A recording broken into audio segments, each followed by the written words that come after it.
স্বাগতম জনাইছোঁ আপোনালোকক অসমৰ প্ৰথমটো ডিফেন্স চেনেল তেজছলৈ, য'ত আপোনালোকক ডিফেন্স সম্বন্ধীয় তথ্য পাতিৰ লগতে পৰীক্ষাত আহিব লগা মোষ্ট ইম্পৰ্টেণ্ট কুৱেশ্যনসমূহ সহজতে ডিছকাছ কৰা হ'ব। তো বলক আৰম্ভ কৰোঁ এই ডিফেন্সৰ নতুন যাত্ৰা।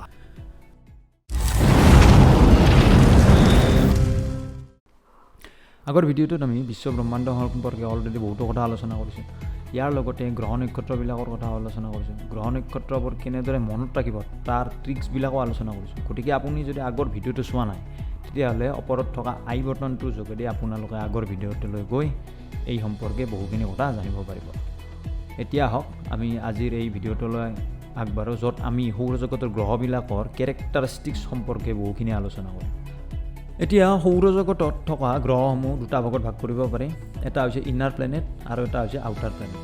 এতিয়া সূৰ্যৰ পৰা আটাইতকৈ ওচৰত থকা গ্ৰহ চাৰিটা, মানে মাৰ্কিউৰী, ভেনাছ, পৃথিৱী, মাৰ্চ, মানে বুধ, শুক্ৰ, পৃথিৱী, মংগল, এই গ্ৰহকেইটাক আমি ইনাৰ প্লেনেট বুলি কওঁ।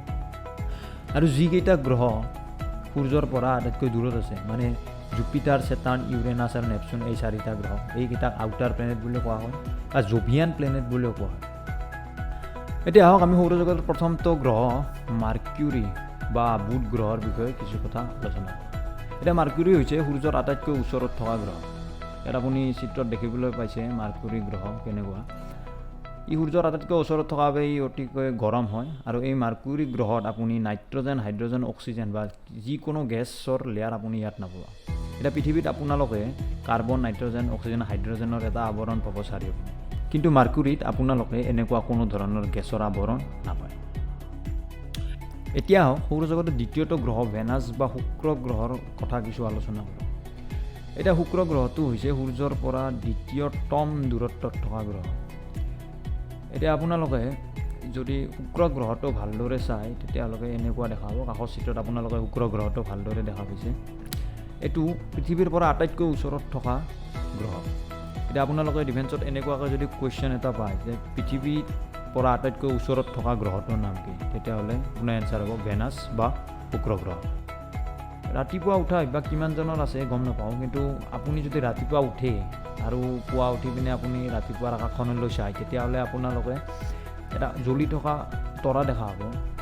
এই তৰাটোৱে হৈছে শুক্ৰ গ্ৰহ বা ভেনাছ।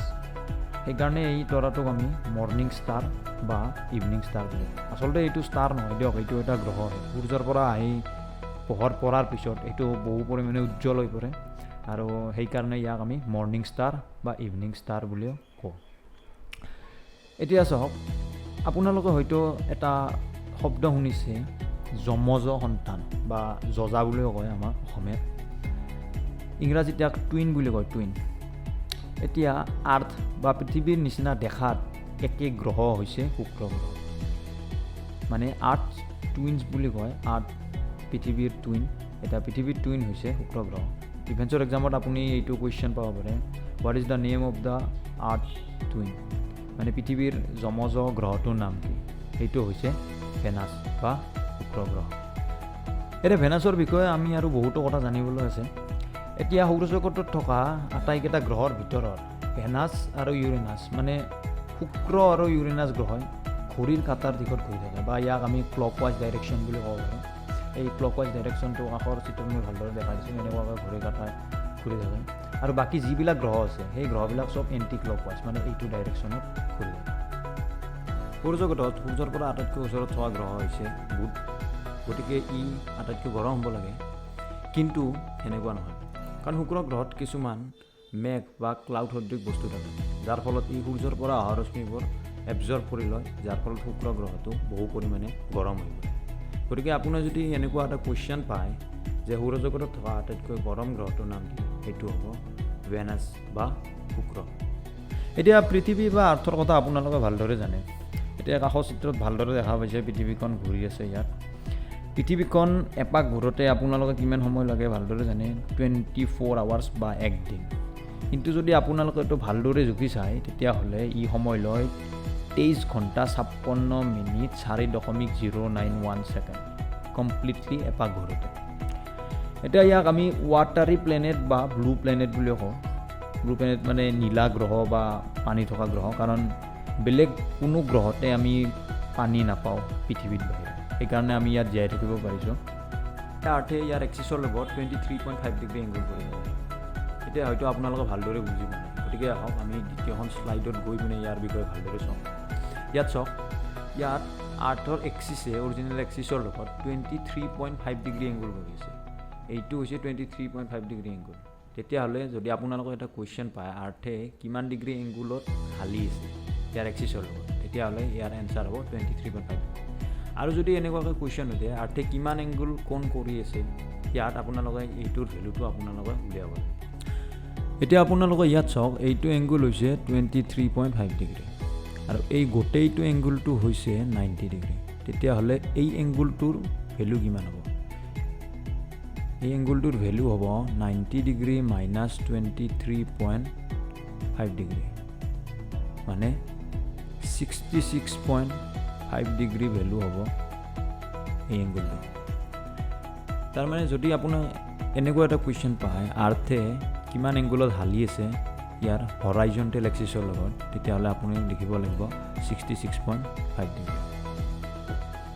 এতিয়া আহক চন্দ্ৰা মামা বা চন্দ্ৰৰ বিষয়ে কিছু কথা আলোচনা কৰোঁ। এতিয়া চন্দ্ৰ বুলি ক'লে সকলোৱে গম পায়, বেছিভাগে চন্দ্ৰক লৈ কবিতাও ৰচনা কৰে। এতিয়া চাওক, এতিয়া চন্দ্ৰই যেতিয়া পৃথিৱীৰ চাৰিওফালে এপাক ঘূৰিব তেতিয়াহ'লে ইয়াক কয় 1 চিনোডিক মান্থ। এতিয়া চন্দ্ৰই যেতিয়া পৃথিৱীখন একপাক ঘূৰে তেতিয়া সময় লৈ 29 days 12 hours 44 minutes, বা ইয়াক সংক্ষেপে আপোনালোকে 29.53 days বুলিও ক'ব পাৰে। এতিয়া ইয়াত কিমান ডাঙৰ হ'ব পাৰে আপোনালোকে জানেনে চন্দ্ৰটো? এতিয়া চন্দ্ৰ আপোনালোকে এটাল পাইছে ইয়াত। এতিয়া 4টা চন্দ্ৰ লৈ পিনে যদি আপুনি এটা ডাঙৰ চন্দ্ৰ বনায়, সেইটো চাইজ যিমান হ'ব সেইটোৱে হ'ব পৃথিৱী আকৃতি। আপোনালোকে গ্ৰেভিটেশ্যনেল পুল বা মাধ্যাকৰ্ষণ শক্তিৰ কথা নিশ্চয় শুনিছে। চন্দ্ৰত গৈ পিনে ইয়াৰ মাধ্যাকৰ্ষণ শক্তি পৃথিৱীতকৈ 6 গুণ কমি যায়। মানে সহজ ভাষাত ক'বলৈ গ'লে আপুনি যদি ইয়াত 1 মিটাৰ ওখ জঁপিয়াব পাৰে, তেতিয়াহ'লে চন্দ্ৰত গৈ আপোনালোকে 6 মিটাৰ ওখ জঁপিয়াব পাৰে। আপুনি 2 মিটাৰ পাৰে, তাত গৈ পিনে 12 মিটাৰ ওখ জঁপিয়াব পাৰিব, মানে 6 গুণ হ'ব। মানে সহজ ভাষাত ক'বলৈ গ'লে আপুনি তাত গৈ পিনে শক্তিমান ফিল কৰিব। এতিয়া চন্দ্ৰৰ বিষয়ে যিটো বিষয়ত আমি অধ্যয়ন কৰোঁ ইয়াক চেলেন'লজি বোলে। এইটো এটা ইম্পৰ্টেণ্ট কুৱেশ্যন আহিব পাৰে। চন্দ্ৰৰ বিষয়ে অধ্যয়ন কৰা বিষয়টোৰ নাম কি? এইটো হৈছে চেলেন'লজি। তাৰপিছত এইটো কুৱেশ্যনো থাকিব পাৰে আপোনালোকৰ এক্সামত যে ফজিল প্লেনেট বুলি কোনটো গ্ৰহক কোৱা যায়। এতিয়া ফজিল প্লেনেট বুলি চন্দ্ৰ বা মুনক কোৱা যায়। মাৰ্চ বা মংগল গ্ৰহ। মংগল গ্ৰহত আমি আইৰণ ৰিচ ৰঙা এই মাটি পোৱা যায়, সেইকাৰণে ইয়াৰ কালাৰ ৰঙা দেখা পায়। আৰু পৃথিৱীৰ পৰা আপোনালোকে ইয়াৰ চাই তেতিয়াহ'লে আপোনালোকে এনেদৰে দেখা পাব। ইয়াৰ স্কাইখনৰ কালাৰো পিংক কালাৰ হয়, মানে আকাশখনৰ কালাৰৰ কথা কৈছোঁ মই ইয়াত, সেইকাৰণে ইয়াক ৰেড প্লেনেট নামেৰে জনা যায়। এতিয়া পৃথিৱীত যেনেদৰে এটা উপগ্ৰহ আছে সেইটো হৈছে চন্দ্ৰ, ঠিক তেনেদৰে মংগল গ্ৰহৰ চাৰিওপিনেও 2টা উপগ্ৰহে ঘূৰি আছে। এই উপগ্ৰহ দুটাৰ নাম হৈছে ফ'বছ আৰু ডেমছ।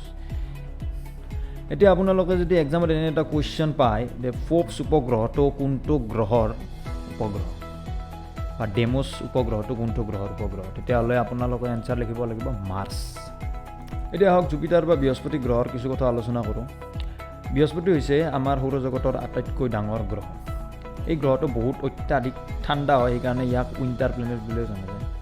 ইয়াৰ টেম্পাৰেচাৰ -140 ডিগ্ৰী চেলচিয়াছ হয়। ভাবি চাওক -140 ডিগ্ৰী চেলচিয়াছ কিমান কম হ'ব। এতিয়া গেনিমিডা হৈছে বৃহস্পতি গ্ৰহত থকা এটা উপগ্ৰহ। এই গেনিমিডাটো হৈছে সৌৰজগতৰ আটাইতকৈ ডাঙৰ উপগ্ৰহ।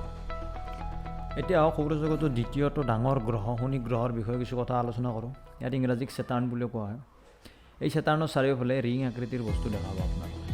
এতিয়া অইন গ্ৰহবোৰৰ দৰে চেটাৰ্ণ গ্ৰহটো উপগ্ৰহ থাকে। এই উপগ্ৰহটোৰ নাম হৈছে টাইটান। টাইটান ঘড়ীৰ কোম্পানীৰ নাম আপোনালোকে নিশ্চয় শুনিছে। ইয়াৰ লগত আপুনি এইটো ৰিলেট কৰিব পাৰে যাতে আপোনালোকৰ মনত ৰখাৰ সুবিধা হয়। এতিয়া হওক ইয়াৰ পিছৰ গ্ৰহটো ইউৰেনাছৰ বিষয়ে আলোচনা কৰোঁ।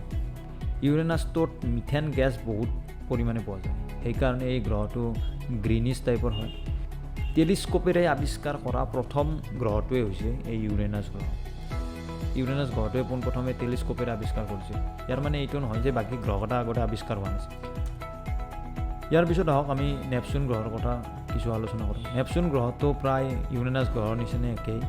আৰু সেইকাৰণে ইয়াক ইউৰেনাছৰ টুইন বুলি কোৱা হয়, টুইন বা যমজ।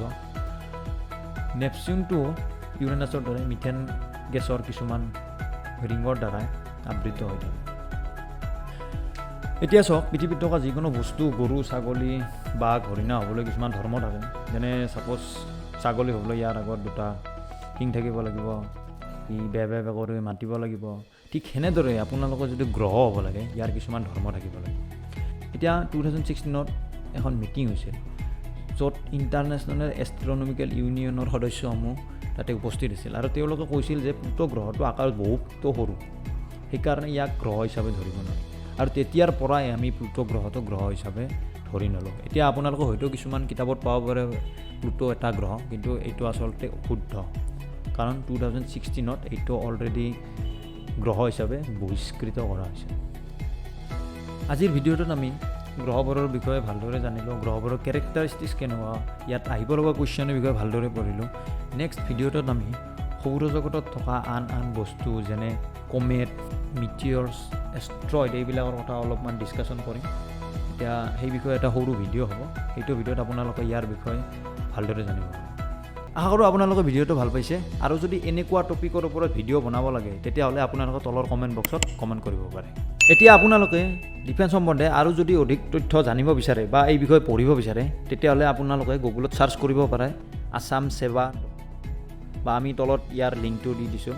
ইয়াৰ জৰিয়তে আপোনালোকে গৈ আমাৰ পৰ্টেলত পাব। ইয়াত পৰ্টেলত ডিফেন্স সম্পৰ্কে বিভিন্ন তথ্য পাতি, লগতে ডিফেন্সৰ কুইক জব আপডেট ইয়াত পাব। গতিকে আমাৰ ৱেব পৰ্টেলত যাবলৈ আপোনালোকে নাপাহৰিব।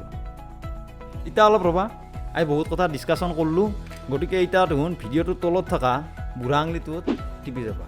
এতিয়া তলমুৱাকৈ থকা বুঢ়া আঙুলিটো নহয়, কিন্তু ওপৰমুৱাকৈ থকা বুঢ়া আঙুলিটোহে। লগতে যিমান তোমাৰ বন্ধু আছে ডিফেন্সৰ বিষয়ে অধ্যয়ন কৰি থকা, তাহাৰ লগত দেখোন ভিডিঅ'টো শ্বেয়াৰ কৰবা, লগতে যাওঁতে ভগৱানৰ নামত ঘণ্টিটোত কোবাই যাবা একবাৰ। ৰ'বা, এটা বস্তু পাহৰিয়ে গ'লোঁ ক'বা। তলত যি ৰঙা আখৰ দি লেখা আছে ছাবস্ক্ৰাইব বাটনটো, সেইটো টিপি যাবা। আৰু দেৰি নহয়, ইটাই কৰা, কাৰণ শুভ কামত দেৰি কৰিব নালাগে। ধন্যবাদ।